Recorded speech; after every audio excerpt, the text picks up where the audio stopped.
Welcome to the News Hour. Tonight, the war with Iran is on the verge of escalation, with President Donald Trump threatening to target Iran's power grid and Tehran vowing even more forceful strikes on Israel and U.S. Gulf allies if there is no ceasefire by tomorrow night. The president simultaneously expressed confidence in a diplomatic outcome, but there's no public sign of progress. Also today, the U.S. celebrated the successful mission that rescued the American aviators shot down on Friday.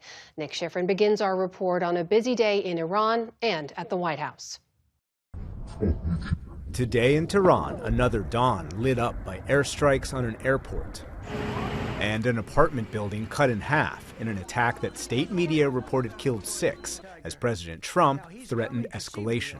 We have a plan, because of the power of our military, where every bridge in Iran will be decimated by 12 o'clock tomorrow night, where every power plant in Iran will be out of business, burning, exploding, and never to be used again. I mean, complete demolition by 12 o'clock. Yesterday, he used coarser language, threatening, quote, Tuesday will be power plant day and bridge day, all wrapped up in one in Iran.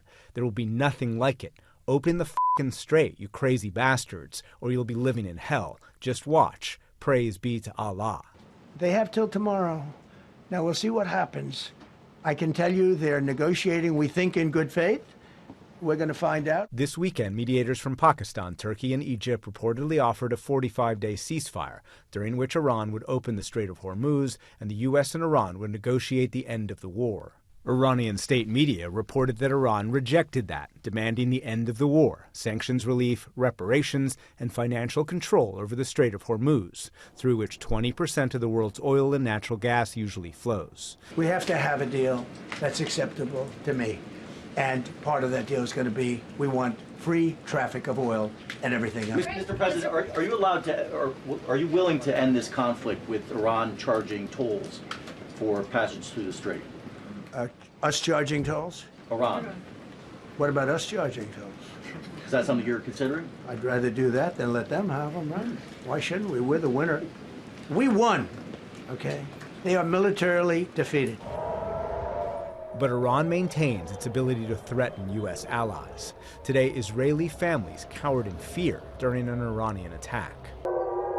Last night, Iran launched a barrage of cluster munitions that break up into small bombs that fly miles apart.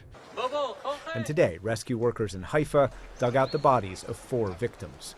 23 Israeli civilians have now been killed since the start of the war. Today, Iran vowed its own escalation. If attacks on civilian targets are repeated, the next phases of our offensive and retaliatory operations will be carried out much more forcefully. Israel has already been striking civilian targets that it says are also used by the Iranian military. Today, it was a petrochemical plant. And Tehran's Sharif University of Technology that professors said had no connection to the military. This was not only once a place of learning, but also protest. 4 years ago, the university's students demonstrated against the regime for killing activist Masha Amini. Back then, they fled from the very same security forces that Israel has said it hopes will be overthrown. We're here today to celebrate the success of one of the largest, most complex, most harrowing combat searches. The White House today also celebrated this weekend's historic rescue. What the military said included more than 150 aircraft and hundreds of special operations forces inside Iran to save the pilot and weapons service officer of an F-15 after it was shot down on Friday by a shoulder-fired surface-to-air missile. Iranian police posted the Americans' documents. The pilot was rescued within hours, but the weapons service officer was missing dozens of miles away. He scaled cliff faces, bleeding rather profusely, treated his own wounds, and contacted American forces to transmit his location. He survived more than 50 hours, during which time the Iranian regime offered a bounty to find him. U.S. helicopters flew so low, locals targeted them with rifles. The mission was risky and needed multiple contingencies. A specialized search and rescue helicopter took fire, their crew injured. Helicopters needed to be refueled mid-mission, and an A-10 providing close air support was struck and had to be ditched over Kuwait. Hundreds of people could have been killed. So we had people that were within the military that said this is not a wise, and I understood that, but I decided to do it. That's when the U.S. deployed decoys to confuse Iran about the weapons service officer's location. And the CIA helped find him, said Director John Ratcliffe. In addition to the human and technical assets deployed by the president to find our airman, CIA executed a deception campaign to confuse the Iranians who were desperately hunting for our airmen.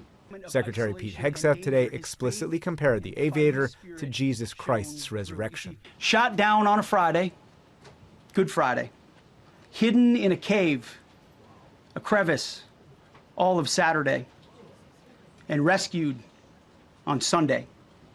Flown out of Iran as the sun was rising on Easter Sunday. A pilot reborn, all home and accounted for, a nation rejoicing.